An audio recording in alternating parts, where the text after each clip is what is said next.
Hello friends, welcome back to my channel এবং অসংখ্য ধন্যবাদ আজকের এই ভিডিওটি আপনাদের দেখার জন্য।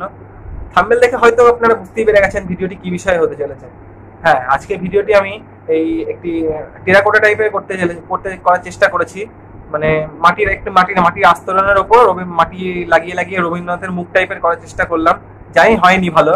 আর সবচেয়ে বড় কথা, আমি প্রফেশনাল না, আমি সেরকম ভাবে কিছুই করতে পারি না, তাও ভালো লাগে ভিডিও বানাতে, তাই বানাই। তাই দয়া করে বাজে কমেন্ট করবেন না যে ভালো হয়নি কি বিচ্ছিরি হয়েছে, এরকম টাইপের কোনো কমেন্ট করবেন না, কারণ আমি প্রফেশনাল না। আমি চেষ্টা করেছি সেটুকুই করার চেষ্টা করেছি ভিডিওতে। তা দেখা যাক কিরকম হয়। Let's start. প্রথমেই আমি চৌকো করে একটা মাটির প্রলেপ বানিয়ে নিয়েছিলাম, তার উপরে রবীন্দ্রনাথের একটা মুখ আঁকার চেষ্টা করেছি। তারপরে আমি মাটি মেখে সেখানে আমি গঠনের ওপর দিয়ে ছবিটাতে মানে যেরকম ছবিটা আছে সেখানের উপর দিয়ে মাটি বসিয়ে একটা মুখ করেছি। তারপরে যেখানে নাক আছে, নাকের যে জায়গাটা উঁচু আছে বা গালের যে জায়গাটা উঁচু আছে সেখানে সেইভাবে উঁচু নিচু করে মাটি বসিয়ে এইভাবে আস্তে আস্তে সমান করে একটা মুখ করা হয়েছে। তো দেখতে থাকুন ভিডিওটি, দেখা যাক।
আজকের ভিডিওটি এই পর্যন্তই ছিল।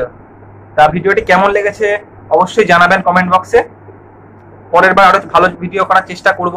আর যারা আমার ফেসবুকে ফ্রেন্ডে আসতে চান বা ফেসবুকে ফ্রেন্ডে নাই, কমেন্ট নিচে আমার ডেসক্রিপশনে লিংক দেওয়া আছে ফেসবুকে, সেখান থেকে আমার ফেসবুকে আমাকে রিকোয়েস্ট পাঠাতে পারেন। আর বাকি ভিডিওটি মানে রবীন্দ্রনাথের পুরো ভিডিও এখানে নাই, কিছুটা আছে আর কিছুটা নাই। বাকি ভিডিওটা আমি মানে রবীন্দ্রনাথটা এইটুকু বানিয়ে আমি রোদে শুকাতে দিয়েছি, সেখানে কিছুতে হয়তো ভেঙে দিয়েছে, কোনো বাচ্চা ছেলে বা কোনো পশুতে হয়তো ভেঙে দিয়েছে, তাই বাকিটা আমি আনতে পারিনি, ভিডিওতে বানাতেই পারিনি, ওইখানেই শেষ হয়ে গেছে ভিডিও। তাই পরের বার আমি চেষ্টা করবো সাবধানে করার। থ্যাংক ইউ কষ্ট করে এই ভিডিওটা দেখার জন্য। পরের ভিডিওতে আরো ভালো ভিডিও করার চেষ্টা করব। বাই বাই, ভালো থাকবেন, সুস্থ থাকবেন, আর দেখা হচ্ছে পরের ভিডিওতে।